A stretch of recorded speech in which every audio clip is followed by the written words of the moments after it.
ده بيان الصفحة الرسمية للشيخ الدكتور محمد الأمين إسماعيل، وطبعا احتفل بالمولد يوم عديل، جو رقصوا قدامه حريم قعدات والرجال وبتاع، رقصوا قاعد بعمته وحاجاته. بعد ما انتهوا ادوا كلمة قال واجب على المسلم انه يحتفل بالحبيب المصطفى وكده، أصل لهم المولد. احتفلت إدارة الإعلام والعلاقات العامة عبر جمعية القرآن الكريم بمناسبة المولد النبوي الشريف ولفيف من قادة العمل الدعوي بالبلاد. شرفت في المشاركة للإخوة الكرام في جمعية القرآن الكريم بهيئة الجمارك في احتفائية عن تعظيم جناب وقدر الحبيب المصطفى، اللهم صل وسلم على سيدنا رسول الله صلى الله عليه وسلم. وهذا الذي ينبغي على كل مسلم ومسلمة، تعظيم الحبيب المصطفى صلى الله عليه وسلم، وأن تتجدد ذكر الحبيب رسول الله عليه الصلاة والسلام، واغتنام كل مناسبة للحديث عن سيرته العطرة عليه الصلاة والسلام، عن شمائله الطيبة، عن خصاله الحسنة صلى الله عليه وسلم. إن الاحتفال بمولد النبي صلى الله عليه وسلم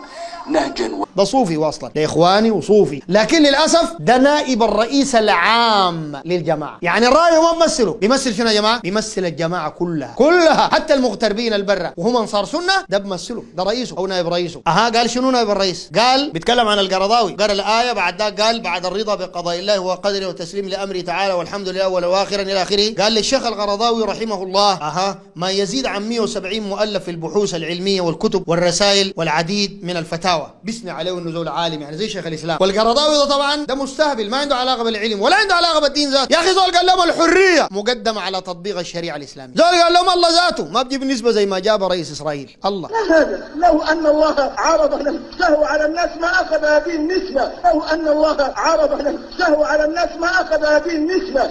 الله يفضل عليه رئيس اسرائيل كمان ما هي رئيس، انجز رئيس. شوف الاجرام ده كيف. بعد ده محمد الامين قال ولعل ابرز وافضل ما كتب رسالته لدرجه الدكتوراه كتاب فقه الزكاه، والذي يعتبر المرجعيه الاولى في فقه ونوازل الزكاه في المجامع والموسوعات والندوات والمؤتمرات الفقهيه في العالم. كذاب، افشل رساله وافشل كتب على وجه الارض هي كتب القرضاوي والترابي والبرعي وغيرهم. ده زول محتال كذاب محمد الامين، وده يدل انه جاهل بالفقه اصلا ولا قرا فقه زكاه اصلا. عرفته؟ طالما قال كتاب القرضاوي افضل كتاب في الزكاه ده معناته ما قرا. ذكرت الكلام ده قريته لاحد علمائنا كرام حفظه الله مملكه في المدينه، قال لي ده يدل على انه ما قرا فقه اصلا ده، ولا قرا كتاب الزكاه اصلا، ولا يعرف شيء عن الزكاه اصلا. وين كتب ابن حجر حافظ ابن حجر؟ وين الابواب اللي صنفوها العلماء؟ وين كتب العثيمين في الزكاه؟ وين كتب الالباني؟ وين كتب بن باز؟ وين كتب الفوزان؟ وين كتب اللجنه الدائمه في الزكاه للبحوث العلميه والافتاء؟ دي علماء ربانيين، لكن ده لانه اخواني وده شيخ اخواني القرضاوي، عشان كده بيجعلوه نجم فوق. زي ما الددو قال القرضاوي يعتبر الوريث الوحيد لإرث وحديث الرسول صلى الله عليه وسلم. هسي ده الضابط ده او المقاس ده عرفوا كيف؟ قال ده الوريث الوحيد، وده كذب.